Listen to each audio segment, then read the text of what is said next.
No grande Império Persa, governado pelo rei Xerxes, havia um homem que ocupava uma posição de grande prestígio e influência.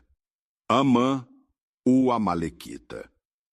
Ele havia sido promovido pelo rei a um posto superior a todos os príncipes do império, tornando-se o segundo homem mais poderoso da nação.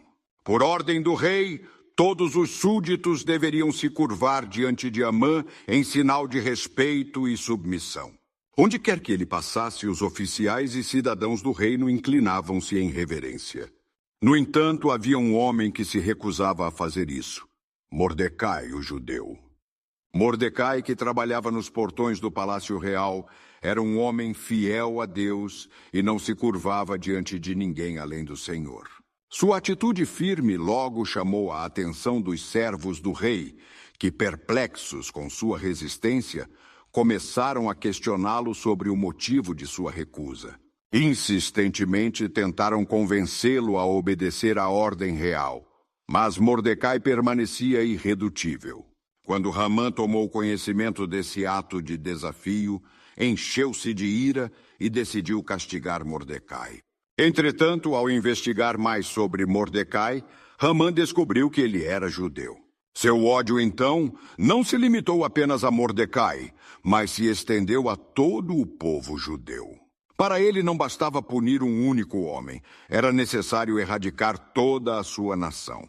Assim, com seu coração cheio de maldade, Hamã começou a planejar um decreto que resultaria no extermínio de todos os judeus espalhados pelo Império Persa.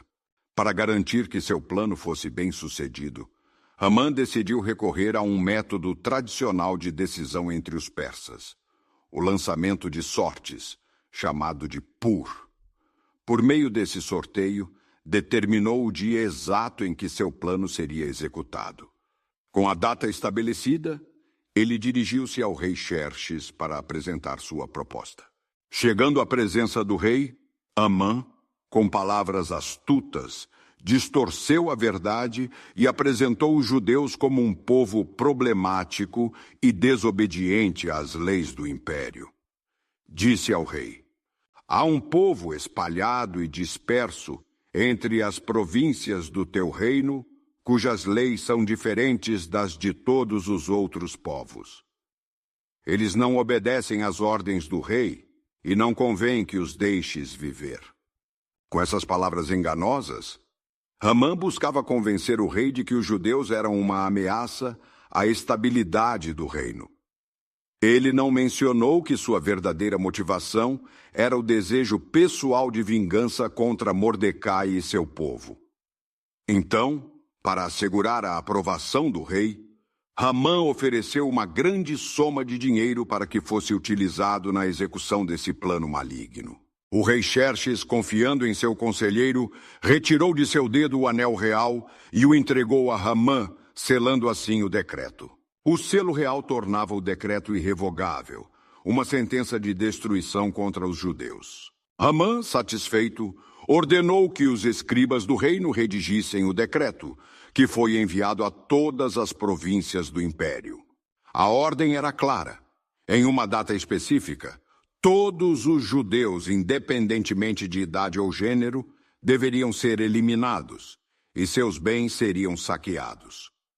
O decreto foi rapidamente espalhado pelo império, alcançando todas as províncias. Mensageiros reais foram enviados para proclamar a ordem do rei em todas as cidades. Enquanto o povo persa se via confuso com a decisão, Amã e o rei Xerxes sentaram-se para banquetear, indiferentes ao terror que haviam causado. Nas ruas, entre os judeus, começou-se a espalhar o desespero. As famílias temiam pelo seu futuro, pois não havia maneira de revogar uma ordem selada com o anel real. O decreto de destruição já estava firmado, e a ameaça contra o povo escolhido de Deus parecia inevitável. Mordecai, ao saber da terrível notícia, rasgou suas vestes em sinal de luto, cobriu-se de pano de saco e cinzas e foi para a praça central da cidade, clamando em alta voz pelo socorro do Senhor. Seu coração estava angustiado, mas ele sabia que Deus ainda estava no controle. Os judeus por todo o império seguiram o exemplo de Mordecai e se entregaram ao jejum e à oração, suplicando pela misericórdia divina. Enquanto isso, Hamã regozijava-se com o sucesso de seu plano. Ele sentia-se poderoso e seguro de que sua vingança estava completa. No entanto, mal sabia ele que seus dias estavam contados e que o Deus dos judeus, o Todo-Poderoso, não permitiria que seu povo fosse destruído. Reflexão. Crianças, esta parte da história nos ensina sobre o perigo do orgulho e da maldade no coração de uma pessoa. Amã deixou que sua raiva contra um homem se transformasse em ódio contra um povo inteiro. Devemos ter cuidado para não permitir que sentimentos ruins nos dominem e nos levem a fazer coisas erradas. Deus vê todas as coisas e é justo em tudo. Ainda que pareça que o mal prevalece por um tempo, devemos confiar que o Senhor sempre tem um plano para proteger aqueles que o amam. Quando enfrentamos tempos difíceis, devemos nos lembrar de que Deus nunca nos abandona e que Ele sempre ouve as orações de seu povo.